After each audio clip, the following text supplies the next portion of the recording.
கணவரின் வரதட்சணை கொடுமையால் கை, கால், முதுகெலும்பு சேதமடைந்த நிலையிலும் நீதி வேண்டி ஆம்புலன்ஸில் வந்து ஆட்சியர் அலுவலகத்தில் மனு கொடுத்தவர் நர்கீஸ்.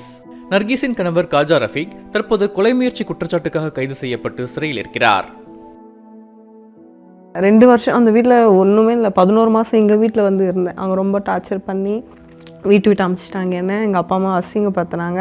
அங்கே வந்து இங்கேருந்து ஜமாத்தில் பேசி அதுக்கப்புறம் அங்கே போனேன். அங்கே போய் திருப்பி அதே நடந்தது. அதுக்கப்புறம் காசு விஷயம் அப்படி இப்படி பேசுனாங்க, அடித்தாங்க, அசிங்கமாக பேசுனாங்க. எங்கள் மாமியார் சாமான் தூக்கி விசிறிச்சு. எங்கள் மாமியார் தான் அடிச்சது எனக்கு கன்னத்தில். அன்றைக்கி வந்து அவ்வளோ அடித்த உடனே தாங்க டக்குன்னு எப்படியோ என்னை தள்ளி விட்டார்.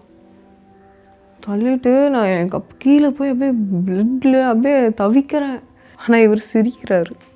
ஆம்புலன்ஸ்லேயும் அக்கம் பக்கத்தில் தான் ஏற்றுனாங்க. இவ்வளோலாம் கஷ்டப்பட்டு இவ்வளோலாம் நகை நட்டு போட்டு நம்ம இந்த இடத்துல கட்டி கொடுக்குமே, இன்னும் நம்ம ஏன் அம்மா கஷ்டம் கொடுக்கணும், அவன் என்ன பண்ணாலும் இது சொல்லாது என்கிட்ட.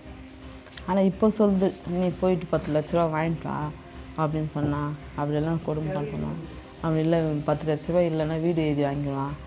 காலை 2மே ரொம்ப தூளாயிடுச்சு, இடுப்பு ஒஞ்சிச்சு அப்படின்ட்டு.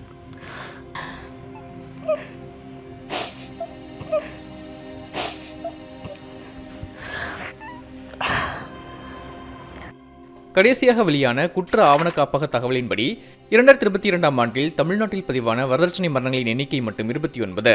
ஆனால் உண்மையில் கள நிலவரத்தின்படி இந்த எண்ணிக்கை மிக குறைவான ஒன்று என எச்சரிக்கின்றனர் செயற்பாட்டாளர்கள்.